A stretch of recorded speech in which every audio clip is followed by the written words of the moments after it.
किसान भाइयों नमस्कार। आप सभी का स्वागत है आप सभी के अपने YouTube चैनल मंडी भाव अपडेट में। अब आप बहुत ही आसानी से निंजा कार्ड के मंडी न्यूज़ पर भारत की सभी मंडियों में प्याज, आलू और अन्य उपज के भाव व आवकों की जानकारी ले सकते हैं यानी प्राप्त कर सकते हैं। उसके लिए डिस्क्रिप्शन में और कमेंट बॉक्स में दिए गए लिंक पर केवल आपको क्लिक करना है। उसके बाद मंडियों में भाव व अन्य जानकारियां आप यहां पे देख सकते हैं। साथ ही अगर हम थोड़ा-सा नीचे करते हैं, तो रोज़ाना मौसम समाचार और अन्य जानकारियाँ भी आप यहाँ पर देख सकते हैं। अगर आप किसी भी मंडी में आलू, प्याज का भाव देखना चाहते हैं, तो यहाँ पे आपको केवल उस मंडी का चयन करना है और मंडी का चयन करने के बाद आपको अपना फ़ोन नंबर वेरीफ़ाई करना है ओटीपी डालकर, ताकि आप रोज़ाना यहाँ से सभी मंडी के भाव और साथ ही अन्य जानकारियाँ भी प्राप्त कर सकें। हर सुबह 10 बजे ये सभी जानकारियाँ अपडेट कर दी जाती हैं और ये सभी सुविधाएँ आप सभी के लिए बिल्कुल मुफ्त हैं और मुफ्त में आप इनको रोज़ाना ले सकते हैं। तो किसान भाइयों, अगर आपने भी गर्मी वाला प्याज लगाया है, तो थोड़ा-सा सतर्क आपको अभी से होना पड़ेगा। क्योंकि अगर ये रोग आपकी प्याज फसल में भी आ गया, तो उसके बाद आपकी प्याज फसल भी इस रोग से प्रभावित हो जाएगी और आपको भी उत्पादन में कमी देखने को मिलेगी या फिर आपके प्याज फसल पूरी तरह से खराब हो सकती है। क्योंकि अभी कुछ ऐसी महत्वपूर्ण जानकारी हमारे महाराष्ट्र के किसान भाइयों से मिल रही है। जो गर्मी वाला प्याज महाराष्ट्र में 25 दिसंबर के बाद लगा है, उसमें करपा रोग की समस्या देखने को मिल रही है। अभी महाराष्ट्र के देवला जिले में हमारे कुछ किसान भाइयों से बात हुई और उन्होंने जानकारी दी है कि देवला जिले में जो गर्मी वाले प्याज की फसल लगाई गई है और खासकर 25 दिसंबर के बाद इस गर्मी वाले प्याज की फसल में करपा रोग आ रहा है। इसीलिए इस वर्ष महाराष्ट्र के देवला जिले में गर्मी वाले प्याज का उत्पादन प्रभावित हो सकता है और अभी आगे मौसम के कारण अगले 15 दिन बाद महाराष्ट्र के अन्य जिलों में भी गर्मी वाले प्याज की फसल में करपा रोग आने की संभावना बन सकती है। क्योंकि अभी हमारे किसान भाई बता रहे हैं कि ये जो रोग आया है प्याज फसल में, ये मौसम के चलते आया है। तो अभी जो कहीं न कहीं इसका एक असर है, वो प्याज फसल पे देखने को मिल रहा है, जिसके कारण हमारे गर्मी वाले प्याज की फसल इस रोग से प्रभावित हो रही है। और किसान भाइयों, आप कमेंट करके इसकी जानकारी ज़रूर दें कि आपने अगर गर्मी वाला प्याज लगाया है, तो आपकी गर्मी वाले प्याज की फसल में ये करपा रोग या थ्रिप्स की समस्या या फिर अन्य किसी प्रकार के रोग की समस्या देखने को मिल रही है या फिर नहीं। और हाँ किसान भाइयों, अगले कुछ दिनों तक थोड़ा-सा आप सावधान ज़रूर रहें। अभी जो जानकारी मिली है उसके अनुसार ये करपा रोग महाराष्ट्र के देवला जिले में अधिकतर देखने को मिल रहा है और इसीलिए हो सकता है वहां पे प्याज का उत्पादन प्रभावित भी हो। लेकिन अगले कुछ दिनों तक हमें ये देखना होगा कि महाराष्ट्र के अन्य जिलों में भी क्या ये करपा रोग अधिक देखने को मिलता है या फिर नहीं। अगर सब कुछ ठीक रहा तो महाराष्ट्र में प्याज का उत्पादन अधिक देखने को मिलेगा और आगे की इसकी जो भी जानकारी होगी वो आपको समय समय पर दी जाएगी। और इसका पूरा समर्थन किसान भाइयों आप कमेंट बॉक्स के सहारे जरूर करें और अधिक जानकारी के लिए आप मंडी भाव अपडेट आपके अपने यूट्यूब चैनल को सब्सक्राइब आज ही करें, ताकि आपको ऐसी रोजाना सभी जानकारियां समय समय पे मिलती रहें। और सब्सक्राइब करने के बाद बेल आइकन को दबाकर ऑल पे क्लिक जरूर करें। और किसान भाइयों, पिछले एक दो वीडियो में हमने बात करी थी गुजरात के महुआ से एक प्याज का रैक दिल्ली पहुंचना था। वो वहां से निकल चुका था और अब वो दिल्ली में पहुंच चुका है। दिल्ली आजादपुर मंडी में वो प्याज आ चुका है और अन्य मंडियों में भी वो प्याज आज पहुंच चुका है। अब ये जो एक प्याज रैक हमारे व्यापारी भाइयों के द्वारा गुजरात से दिल्ली में मंगवाया गया है, वो इसीलिए मंगवाया गया है क्योंकि अभी लगातार भाड़े में बढ़ोतरी देखने को मिल रही है और प्याज रैक से अगर एक राज्य से दूसरे राज्य में प्याज पहुंचता है तो इसका भाड़ा कम लगता है और समय भी कम लगता है। तो इसीलिए हमारे दिल्ली के व्यापारी भाइयों के द्वारा इस प्याज रैक को गुजरात से दिल्ली में मंगवाया गया है। अब बात करें किसान भाइयों, महाराष्ट्र सरकार के द्वारा एक बड़ा फैसला यहाँ पे लिया गया है प्याज स्टोरेज को लेकर। और ये किसान भाइयों पहली बार नहीं, हर वर्ष ये फैसला लिया जाता है।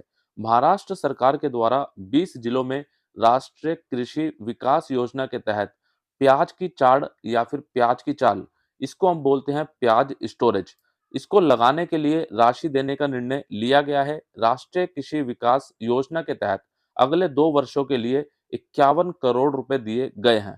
पहले वर्ष यानी 2022 से 2023 के लिए 25.50 करोड़ रुपए और वर्ष 2023 से 2024 के लिए 25.50 करोड़ रुपए दिए गए हैं।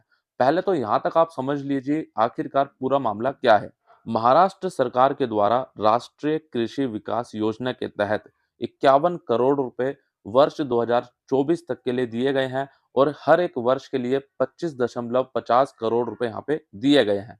अब ये क्यों दिए गए हैं? क्योंकि महाराष्ट्र में जहाँ पे प्याज अधिक होता है, लेकिन हमारे किसान भाई अपना एक अच्छा स्टोरेज रूम नहीं बना सकते हैं, तो उनकी मदद के लिए उनको सब्सिडी के तौर पर ये रुपए दिए जाते हैं, ताकि वो किसान भाई वहाँ पर प्याज स्टोरेज बना सके।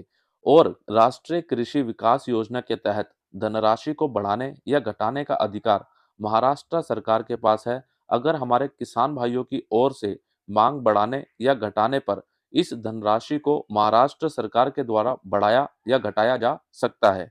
तो कुल मिलाकर हमारे अधिक से अधिक किसान भाई इसके लिए मांग करेंगे कि उनको एक प्याज के लिए कोल्ड स्टोरेज बनाना है, तो सरकार उसके लिए इस राशि को बढ़ा भी सकती है। अगर हमारे किसान भाई इसमें दिलचस्पी नहीं दिखाएंगे, तो हमारी महाराष्ट्र सरकार इस धनराशि को कम भी कर सकती है। अब वो कौन से 20 जिले हैं जिन 20 जिलों में ये योजना लागू होने जा रही है?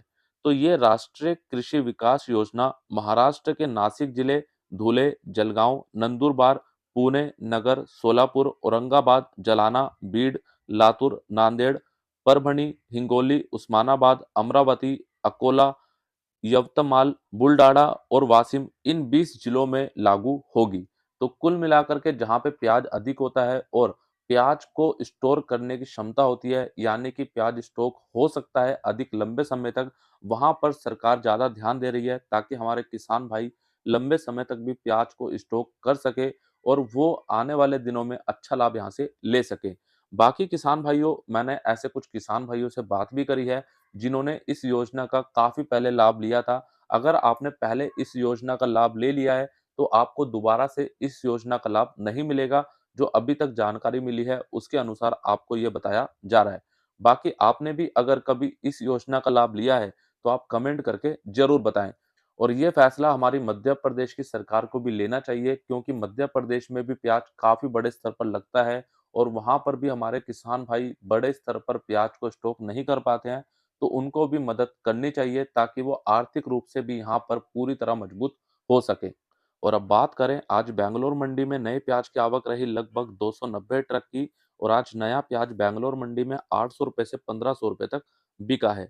और अब एक बड़ी जानकारी जो पुराने लहसुन को लेकर बांग्लादेश से आ रही है, वो ये है, भारत से बांग्लादेश में प्याज का निर्यात तो होता ही है, लेकिन इसके अलावा भारत से बांग्लादेश में लहसुन और अदरक का भी निर्यात किया जाता है। लहसुन निर्यात को लेकर जानकारी मिल रही है कि अभी तक भारत से बांग्लादेश में लगभग 20 से 25 गाड़ी भारतीय पुराने लहसुन का निर्यात हो रहा था, लेकिन अब बांग्लादेश में भारतीय पुराने लहसुन की मांग में उछाल आया है, जिसके कारण अभी लगभग 70 गाड़ी बांग्लादेश में भारतीय पुराने लहसुन की निर्यात की गई है। इसीलिए मंडियों में भी पुराने बढ़िया क्वालिटी लहसुन के भाव में सुधार देखा गया है। और अभी एक ऐसा अनुमान लगाया जा रहा है, ये मांग लगभग अगले 1-2 दिन में देखने को मिलेगी और अगले 1-2 दिनों में पूरी हो जाएगी।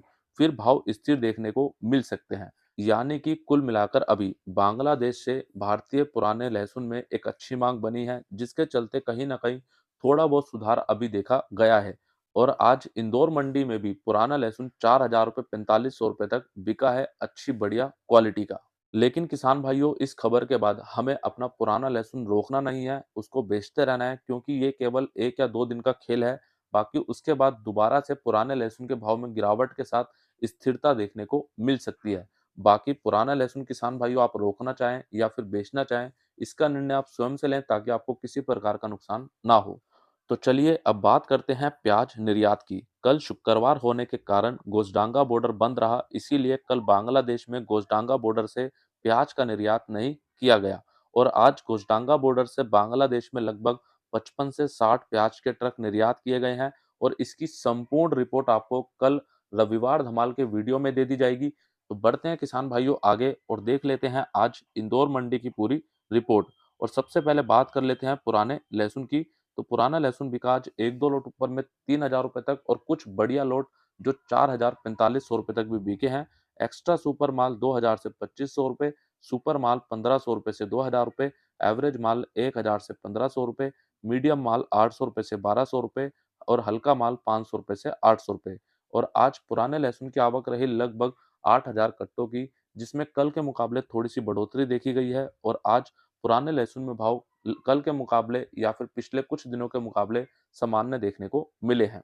वहीं बात करें नए लहसुन की, तो नया देसी लहसुन आज इंदौर मंडी में 5500 रुपए तक बिका और नया ऊटी लहसुन आज 6500 रुपए तक बिका है। और आज नए लहसुन की आवक रही लगभग 6500 कट्टों के आसपास, जो कि कल के मुकाबले फिर से बढ़ चुकी हैं और लगातार नए लहसुन की आवकें इंदौर मंडी में बढ़ती जा रही हैं। और आज नए लहसुन में भाव कल के मुकाबले लगभग सामान्य देखने को मिले हैं। और बात करें नए प्याज की, तो नया प्याज आज 1100 रुपए तक बिका, आवक रही लगभग 30,000 कट्टों की और कल के मुकाबले आज नए प्याज में भी भाव लगभग सामान्य देखने को मिले हैं। वहीं बात करें पुराने प्याज की, तो पुराना प्याज आज 200 रुपए से 1000 रुपए तक बिका और पुराने प्याज में भी भाव अभी लगभग सामान्य बने हुए हैं। और अब बात करते हैं नए आलू की। नया एटीएल आलू बिका 500 रुपए से 1000 रुपए, पुखराज आलू 500 रुपए से 1000 रुपए, एलआर आलू 500 रुपए से 900 रुपए, ज्योति आलू 700 रुपए से 1200 रुपए, राशन आलू 500 रुपए से 1000 रुपए और गुल्ला माल 300 रुपए से 600 रुपए। और आज नए आलू की आवक रही लगभग 40,000 42,000 कट्टों के आसपास और कल के मुकाबले आज नए आलू में भी भाव लगभग सामान्य बने हुए हैं। तो किसान भाइयों, आज का ये पूरा वीडियो आपको कैसा लगा? सभी जानकारियां आपको कैसी लगी? कमेंट करके जरूर बताइएगा। आपका कोई भी सवाल हो, कोई भी शिकायत हो, नीचे वीडियो में कमेंट बॉक्स में जरूर लिखें। वीडियो अच्छा लगा है तो एक लाइक करें। हमारे सभी किसान भाइयों तक इस वीडियो को ज़्यादा से ज़्यादा शेयर भी ज़रूर करें। मिलते हैं किसान भाइयों आपसे एक अगली और नई वीडियो में। जय जवान, जय किसान।